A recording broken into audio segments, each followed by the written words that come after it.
દુનિયામાં કોઈ બી ધર્મ હોય, વિશ્વનો કોઈ બી ધર્મ હોય, કોઈ બી સંપ્રદાય હોય, એમાં ત્રણ તત્વની ચર્ચા હોય: માયા, જીવ અને ઈશ્વર. આ તમારે બધાએ સમજી રાખવું. કોઈ બી હિન્દુ હોય, ઈસાઈ હોય, શીખ હોય, કોઈ બી ત્રણ તત્વની ચર્ચા ચાલે. હિન્દુઓમાં બી આપણા ષટ દર્શનો આવે, એમાં બી મતાંતરો પાછા. વેદાંતમાં કેટલા દ્વૈત ને વિશિષ્ટાદ્વૈત, શુદ્ધાદ્વૈત, અદ્વૈત ને આ બધા મતો આવે. બધા આ ત્રણ તત્વની ચર્ચા કરે: માયા, જીવ અને ઈશ્વર. હવે જે માયા ને માયા એટલે આનંદ કોટી બ્રહ્માંડ જે આપણને દેખાય, માયામાં કંઈ કહેવું પડે એવું નથી, બધા એને દેખાય જ છે. એટલે એમાં કોઈને સંશય ન થાય કે માયા છે કે નથી, કારણ કે બધાને હામી દેખાય. કેરી હામી દેખાય, કોમ્પ્યુટર હામું દેખાય, હાર્મોનિયમ દેખાય, દિવાલ ભટકા એટલે એ ખબર પડે કાંઈ છે. બરાબર ને? દિવાલે બધી આમ હરેક ચીજ જે છે માયાની બધી બનેલી એ બધાને દેખાય છે. પણ જે ખાલી માયામાં માનતો હોય ને એ ભોગવાદી માણસ બને. બહુ ધ્યાનપૂર્વક જોજો. માયામાં જ ખાલી માનનારો માણા હોય કેવો બને? ભોગવાદી. જીવમાં જે માનતો હોય એ કર્મવાદી માણસ બને. અને જે ઈશ્વરમાં માનતો હોય એ માણસ યોગવાદી બને. આ બહુ સમજવા જેવો સાર કાઢીને મેં તમને આમ મેં ગાય દોઈ, એનું દૂધ ગરમ કર્યું, એને મેળવું, એમાંથી દહીં બનાવ્યું, એને વલોવ્યું, અને એમાંથી માખણ કાઢ્યું, એને તાવ્યું, અને એમાંથી ઘી કાઢીને તમને આજ પીરસું છું. જે વાવાઝોડું જોવા રહી ગયા છે એને કદાચ આ નહીં સાંભળવા મળે. આ વાવાઝોડું જોવા ટીવીમાં જે રહી ગયા છે તો એને કદાચ આ નહીં મળે. હા, આ વાત બહુ પાકી છે. હવે હું તમને એક એક સ્ટેપ આમાં લઈ જાઉં. આ ગહનમાં ગહન વાત તમને આમ શીરો ગળે ઉતરે ને એમ મારે આજ ઉતારવી છે તમને. હવે જો પહેલો મત, વિશ્વનો પહેલો મત શું?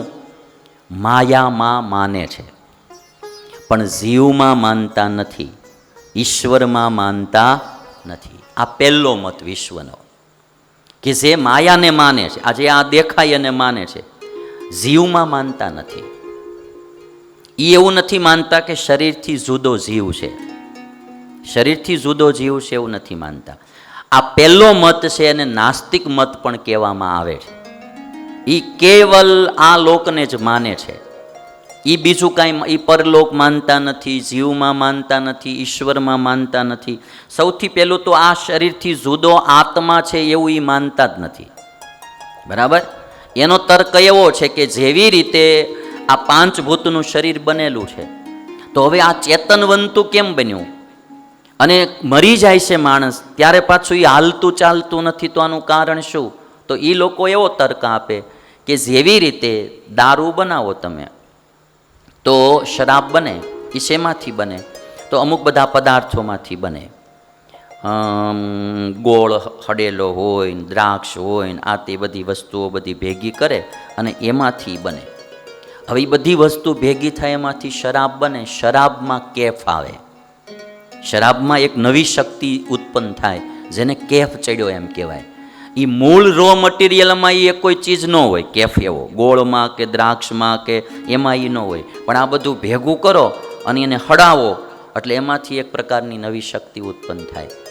એમ આ પૃથ્વી, જળ, તેજ, વાયુ 5 પ્રકારના ભૂત જે છે, પંચભૂત, એ ભેગા થયા, એમાં એક નવી પ્રકારની શક્તિ ઉત્પન્ન થઈ, એ જ જીવ છે. બાકી જીવ કોઈ શાશ્વત તત્વ નથી કે જે આ શરીર છોડીને વયો જાય, વળી પાછો બીજો જન્મ ધારણ કરે, એવું કાંઈ નથી. જેવો મર્યો માણા એટલે કામ પતી ગયું, પૂરું થઈ ગયું, પછી આગળ કાંઈ છે જ નહીં. એટલે એ લોકોનો એક શ્લોક બહુ, આપણે નાસ્તિકનો મત હોય ને એમાં લખાયેલો આ શ્લોક છે: યાવત જીવેત સુખમ જીવેત. યાવત જીવેત સુખમ જીવેત, ઋણમ કૃત્વા ઘૃતમ પીબેત. જ્યાં સુધી જીવો ત્યાં સુધી સુખેથી જીવો, મજા કરો, લેર કરો, અને ઋણમ માથે દેણું કરીને લાડવા દાબો. દેણું ક્યાં આપણે ચૂકવવાનું મરી ગયા પછી? પુનર્જન્મ તો છે નહીં કે ફરીને વળી એના છોકરા થાવું કાં થાવું. તમને એમ લાગે બાપુ નાસ્તિક થઈ ગયા છો, ઘડીક એવું લાગશે તમને, પણ હું આ નાસ્તિકનો મત રજૂ કરું છું. જે મતમાં તમે પૂરો પ્રવેશ ન કરો ત્યાં સુધી મત કહી ન શકાય. એટલે એ લોકોનું માનવું એવું છે કે ભાઈ યાવત જીવેત સુખમ જીવેત, ઋણમ કૃત્વા ઘૃતમ પીવેત. ઋણ કરીને ઘી પીવો, ખાઓ પીવો, મજા કરો. ભસ્મીભૂતસ્ય દેહસ્ય ભસ્મીભૂતસ્ય દેહસ્ય પુનરાગમનમ કુતઃ. ભસ્મીભૂત, આ દેહ ભસ્મીભૂત થઈ જાય પછી ફરીને ક્યાં લોકમાં આવવાનું છે? આવો નાસ્તિકનો મત. એટલે નાસ્તિકના મતમાં ભોગવાદ સિવાય બીજું કાંઈ આવે? ખાઓ પીઓ ને મજા કરો, લેર કરો. પાપ પુણ્યનું એને ન આવે. કારણ કે પાપ પુણ્ય કોને આવે? કે શરીરથી આત્મા જુદો હોય તો, કે એને ફરીને બીજા જન્મમાં ભોગવવું પડશે, કે એના લેખાજોખા ઈશ્વર છે એ કરે છે. આત્માને ઈશ્વરને માનતા હોય તો એને આ બધું આવે. એ કંઈ માનતા નથી એટલે એને પાપ પુણ્યમાં પણ આવે જ નહીં. ખાઓ પીઓ ને મજા કરો. નાસ્તિક માણા એટલે એક નંબરનો ભોગવાદમાં જેને રસ હોય ને એ માણા નાસ્તિક થાય, નહીંતર નાસ્તિક થવાનો કોઈ પ્રશ્ન જ નથી. સમજાય ને તમને આખી વાત? નાસ્તિક કોણ થાય? હા, જેને ભોગવાદમાં જ રસ છે. અને તમે જોજો, જે અતિશય ભોગવાદી માણસ હશે એને આ નાસ્તિકનો મત જ બેસ્ટ લાગે. કરવાનું કાંઈ નહીં. ઈશ્વરને ઉડાડી નાખો એટલે કશું જ કરવાનું નહીં. જીવને ઉડાડી નાખો એટલે પાપ પુણ્યનું કાંઈ કરવાનું રહ્યું નહીં. ધર્મ પાળવો, અધર્મ કે ધર્મ અધર્મ કાંઈ આવે નહીં. કોઈને મદદ કરવી, પરોપકાર કરવો, ઉપકાર કરવો, કે પુણ્ય કમાઈને જવું જ ક્યાં? મર્યા પછી કાંઈ છે નહીં. એટલે એને કાંઈ કરવાનું આવે નહીં નાસ્તિક માણસને. એટલે જે અતિ ભોગવાદી વિચારધારાવાળા માણસો હોય એ ઝાઝા નાસ્તિકમાં ગયા. એનો આ પહેલો મત. હવે હું તમને એટલું કહું કે આ પહેલા મતમાં માનનારા દુનિયામાં છે. હા, અને જે કન્ટ્રીમાં આ મતના માણસો વધારે છે એ કન્ટ્રીમાં તમે જોજો એક કોઈ પ્રકારનો જીવ બચવા નથી દેતા. મારીને ખાઈ જ જાય છે. નામ નથી લેવું આપણે. નાસ્તિક માણસો. આસ્તિકમાં હું તમને કહી દઉં કે આત્મામાં અને ઈશ્વરમાં માનનારામાં જો ઈસાઈ ધર્મ જે છે, ખ્રિસ્તી ધર્મ, એ આસ્તિક ધર્મ છે. એ ગોડમાં માને છે, એ જીવમાં પણ માને છે. એટલે ચર્ચમાં જઈને પ્રાર્થના કરે છે, પાપથી છૂટવા પ્રાર્થના કરે છે. બરાબર? અમેરિકા જેવો સમૃદ્ધ દેશ દુનિયાનો કહેવાય, જે દુનિયાનો સૌથી સમૃદ્ધ દેશ અને અટાણે સૌથી વિકસિત દેશમાં ગણાય. બરાબર? અડધી દુનિયાને એણે આજે હાથમાં રાખી છે, જેને કહેવાય. બરાબર? અમેરિકાવાળાનું એક બહુ સાચું કે અમેરિકાવાળા કોઈના જીવનમાં આમ ઇન્ટરફિયર ન કરે પર્સનલ. ત્યાં અમેરિકામાં પર્સનલ રીતે કોઈના જીવનમાં બહુ ઇન્ટરફિયર ન કરે, પણ આખું અમેરિકા દુનિયાના ઘણા દેશોમાં ઇન્ટરફિયર કરે. આખું અમેરિકા તમે જુઓ ને તો એ પાછું દુનિયાના ઘણા બધા દેશોમાં ઇન્ટરફિયર કરે. જ્યાં હોય ત્યાં એ જરાક એની ટાંગ અડાડે જ તે એમ. બાકી આમ પર્સનલી લોકોનું રહેવાનું એવું કે એકાબીજાના જીવનમાં બહુ ઇન્ટરફિયર ન થાય. મારી વાત મુદ્દાની હોય તો તાળી વગાડજો, ન હોય તો ન વગાડતા.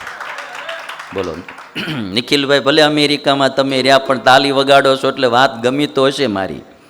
બોલો. એટલે એવું પણ કહેવાનું મારું કે એવો સમૃદ્ધ દેશ હોવા છતાંય એ શું માને છે? એ શું કહે છે? In God we trust. ડોલરમાં લખેલું હોય છે ને ભાઈ. મને અમેરિકાની ચોખ્ખાઈ ગમે, મને અમેરિકામાં માનવ સેફટી ગમે. કેવી માનવ સેફટી? અહીંયા તો કાંઈ ખબર જ ન પડે. એટલે અમારે જો સ્નેહનિધિ સ્વામી દાંત કાઢે. વરદી પહેલાં ગયા ને અમેરિકા, હું સ્નેહનિધિ શું થયું હતું સવારમાં સ્નેહનિધિ સ્વામી? હા, એની પાસે એક મોબાઈલ હતો, એમાં ઇમરજન્સી કોલનું કંઈક ઉપર આવતું હશે. તે ઇમરજન્સી કોલ એનાથી લાગી ગયો. ઇમરજન્સી કોલ લાગી ગયો. હવે સવારમાં વહેલા હો.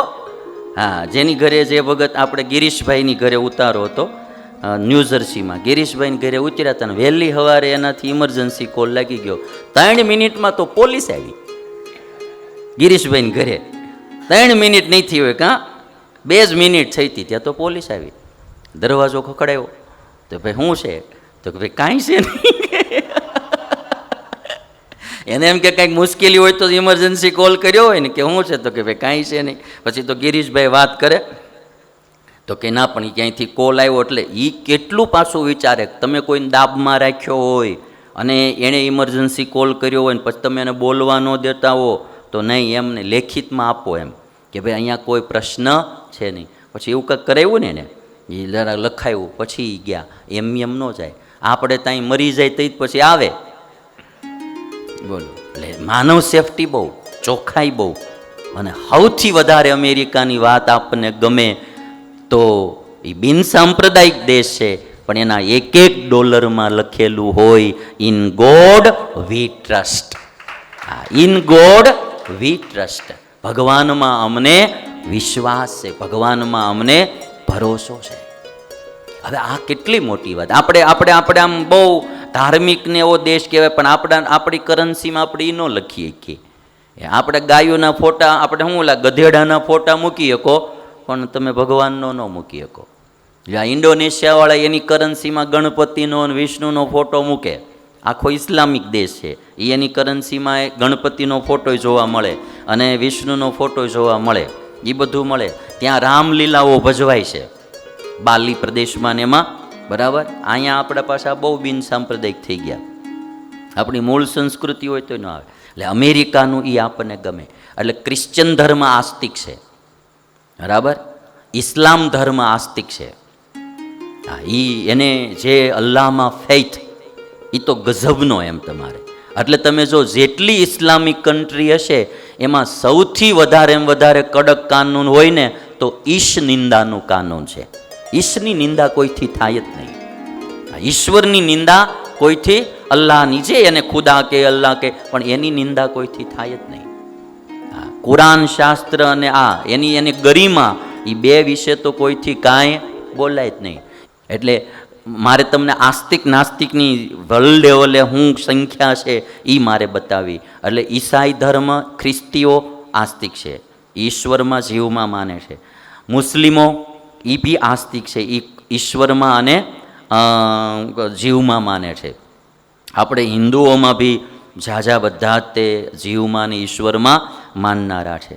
પછી શીખ ધર્મ હોય તો બી એમાં માને છે. એટલે મોટા ભાગના તમે ધર્મો જોશો તો એ ઈશ્વરમાં માને છે. કોક ઈશ્વરમાં નહીં માનતા હોય તોય પાછા જીવમાં તો માને છે. એટલે કર્મવાદમાં આવી જાય. જેમ કે જૈન છે તો એ કદાચ ઈશ્વરમાં ન માને તો પાછા જીવમાં માને છે કે ભાઈ શરીરથી જીવ જુદો છે, એટલી કર્મવાદમાં આવી જાય. એ ભોગવાદી તો થઈ જ ન શકે. એટલે સૌથી ઝાઝા લોકો આત્મામાં પરમાત્મામાં માનનારા છે અમુક દેશો. હા, એ જીવમાં કે ઈશ્વરમાં માનતા નથી, એ નાસ્તિક છે. નાસ્તિક જ્યાં છે ત્યાં પાપે એટલા જ છે, એ તમે જોઈ લેજો. હા, ત્યાં પાપે, કારણ કે માયાને જ ખાલી માને એટલે એ ભોગવાદીને પાપી જ થવાનું, એને પુણ્ય કરવાનું કોઈ આવવાનું જ નથી. એટલે તમારે કદાચ જો આ માર્ગ પસંદ હોય તો તમે જઈ શકો છો, પણ મેં તમને એટલી ખાલી એની વાત કીધી.